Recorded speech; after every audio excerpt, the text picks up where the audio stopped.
Hi everyone, my name is Natalie. Today I wanted to continue on doing my catch-up wrap-up. So these are the books that I've been reading, I think, from June to July. I think I will continue with the format that I did last time, talking about six-ish books that I've read during the summer. So continuing on from last time, I will put a link to the previous catch-up wrap-up in the description as well as in the cards. So the first one I have to talk about is The Times I Knew I Was Gay by Eleanor Cruz. And this is a graphic memoir. I really like the format of graphic memoirs, or graphic novels in general, but definitely especially graphic memoirs. I think there's something that can be conveyed specifically through this format. And I think with this book in particular, it definitely works, especially because it's a coming of age time in the author's life. So it's I think it has broad appeal with the graphic format and would be kind of fun and relatable for a lot of people. It feels YA age to me in terms of the audience that it's directed at, and I think had I read it when I was younger, it would have meant more to me than it did now. It felt like it was slightly surface level because of the briefness. The pace of it felt very quick, and I think that made it feel more surface level than I was maybe hoping for. But I think because of the style of it, it is, like I said, has probably broad appeal.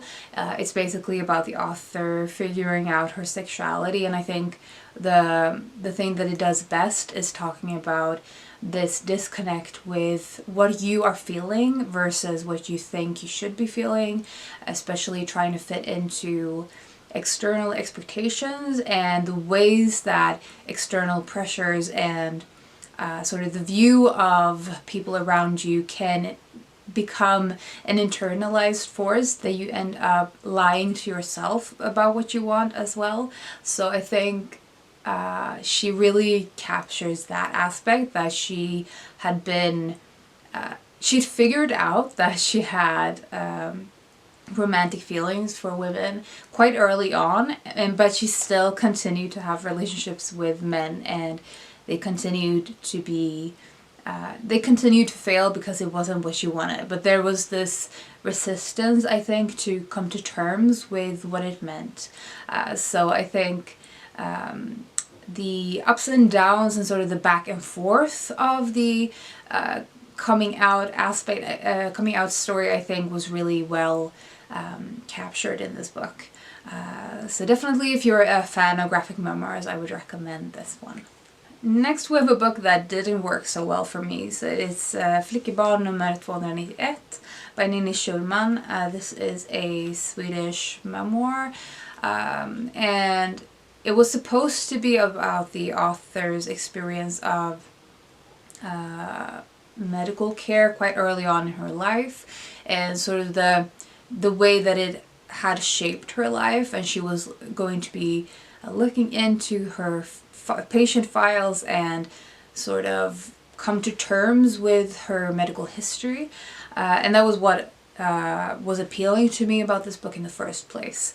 But it ended up being much more about the author's romantic relationships and why they have failed, what she had wanted in relationships, why she became quite obsessed and codependent, and it just wasn't what I was interested in, nor did I feel like these parts were written with the level of nuance and sort of clear sight that I expect from a good memoir with this topic. So I ended up feeling like I didn't take much away from that aspect of the book.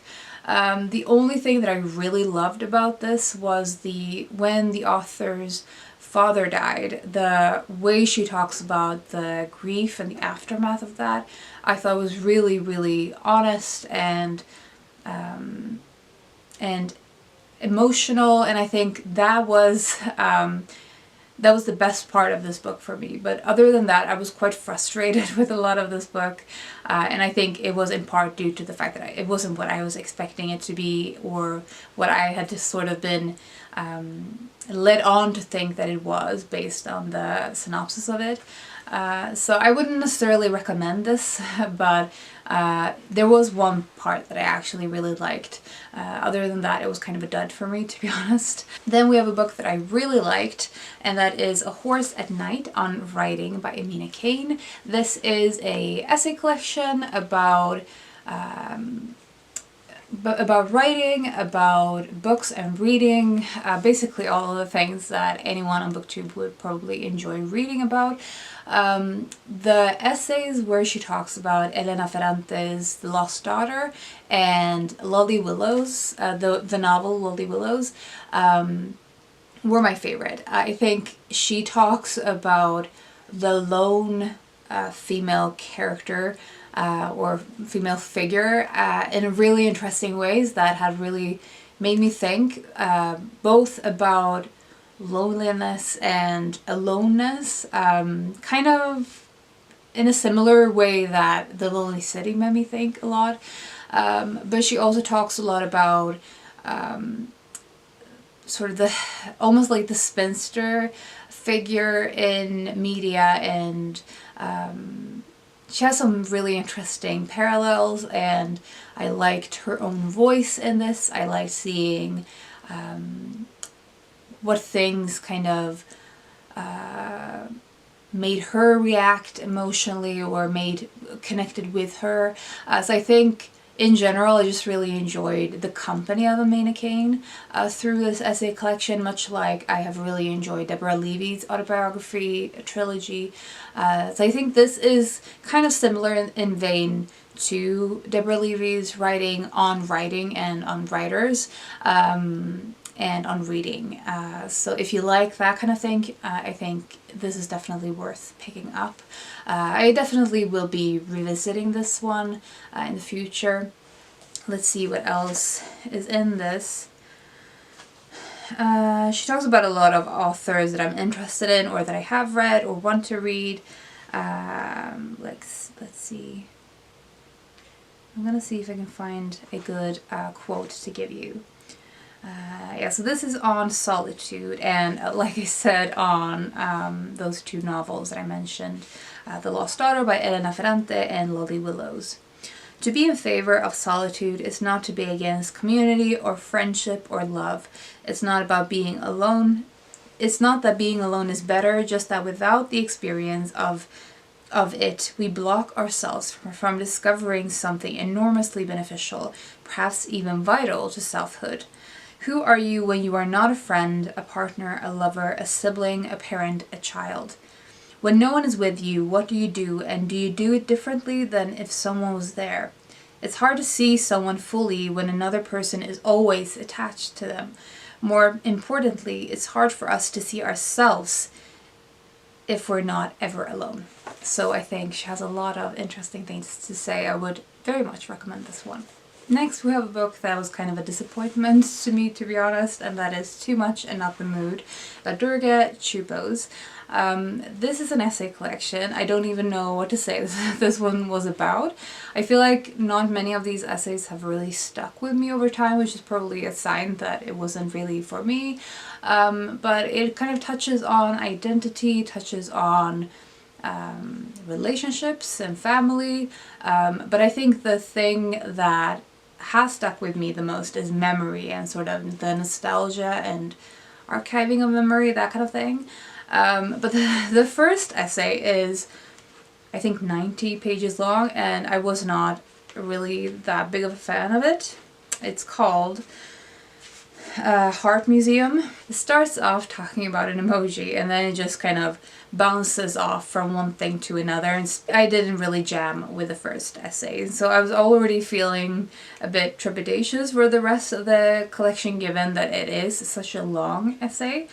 But I know that I liked a few of these, so Miserable was one I liked. Let's see what that one was about. Honestly, like I said, I don't even remember, which is not a good sign. I think this one is probably talking about family and identity things, and language, which is always kryptonite for me. Let's see. The world can assert itself like a category 3 shitstorm of major letdowns and minor ones too, which I've learned are harder to make peace with because they are somehow inexpressible. There's no suitable language when feeling adrift, when on paper you seem alright. So there's definitely some things about language and being able to express certain things through words and through writing as well. But it's a short one. And then we have D as in. Starts off talking about the author's name, I think. And some of the, some of the names people have misheard when I introduce myself. I rarely correct them, having long been convinced it's easier that way. Easier in the totally yielding sense of the word, as if being impartial about and casually erasing my most essential self. My name complies with an imaginary code I've lived by, that establishing room for everyone else is the quickest route to assimilation.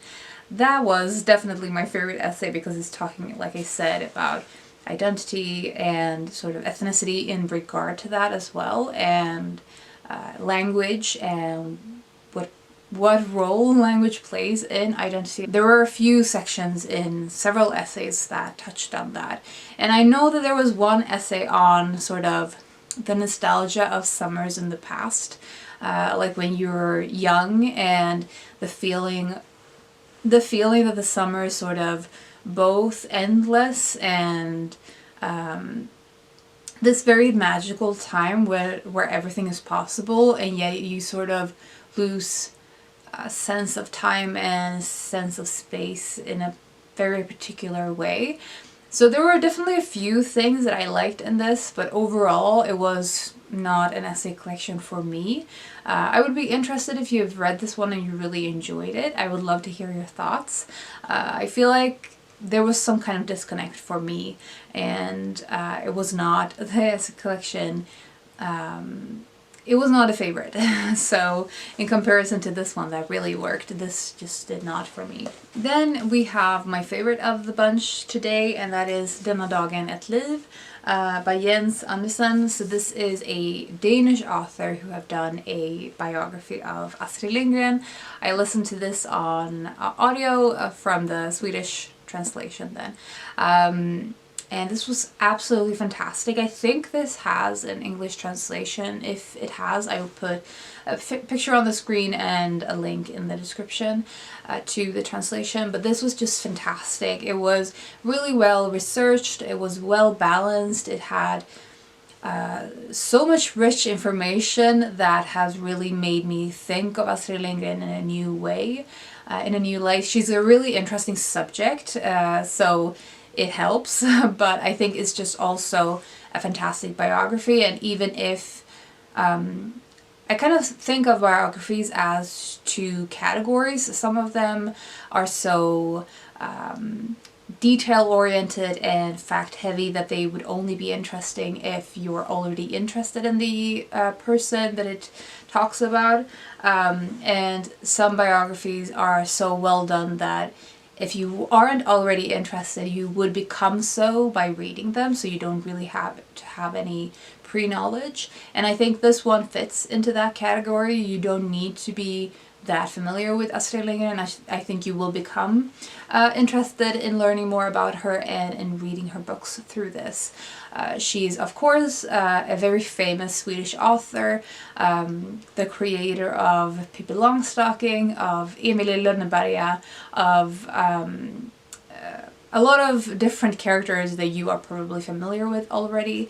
And I think she's one of the most translated Swedish authors of all time. I think the only one that is maybe more so than her is Selma Lagerlöf. So she has been very successful. It was interesting to learn about her journalistic beginnings and how she ended up becoming a housewife and then taking up writing stories for children, and how there was kind of a there were some specific inspirations and things that spurred her on in that direction, which I thought was really interesting. She had a lot of particular thoughts on the way to raise children, and I think that comes through in her books. Freedom of children is something that is very important to her, and is a theme running through most of her writing.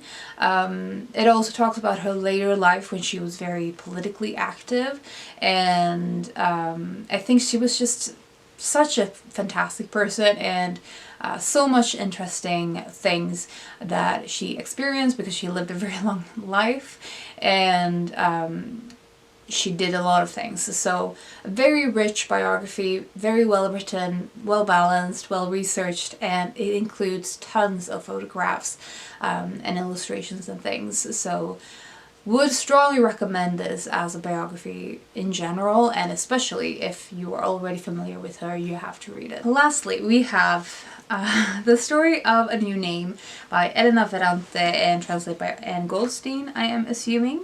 Yes. This is the second one in the Neapolitan Quartet. I read the first one a few years ago, I think in 2020 with Mary, right at the beginning of the pandemic, and I had mixed feelings about the first one, so it took me quite a while to have any interest in picking up the rest of the quartet, and I decided to pick it up for my Italy vacation this year. And I'm very happy that I did, because I did end up being quite invested towards the end of this. It begins with Elena and Lila in their sort of beginning adult years, so it's like kind of an in-between period of teenage and adult years, and in the beginning there is a lot of frustrating bits, for me at least. Elena is so obsessed with Lila, and because of that there's a lot of situations she puts herself in that is very frustrating to read, from this perspective of her being stuck in these situations and not really doing anything about it and not putting her foot down. One thing I will say, for me, the relationship between Elena and Lila is not friendship. I know that these books are talked about as friendship themed, but for me there is no friend aspect in their relationship. There is a relationship. It's dysfunctional, it's competitive, it's cutting, they are constantly belittling each other. There's no real love, no support, so I don't know that I would not qualify it as friendship. But putting that aside, I think Elena is an interesting character. I enjoy spending time with her when she is not completely obsessed with Lila. Lila is an interesting character as well, I just don't like seeing them together, so I much prefer the later parts of this book where Elena is starting to live her own life. She starts studying and she moves away to a new city, and she starts to build her own life and not compare every single thing in it with Lila's life. Lila has quite a turbulent life in this book. She has a very unhappy marriage and she has affairs. She is entangled in many dramatic things with her family and with sort of in-laws, and it's just a whole mess.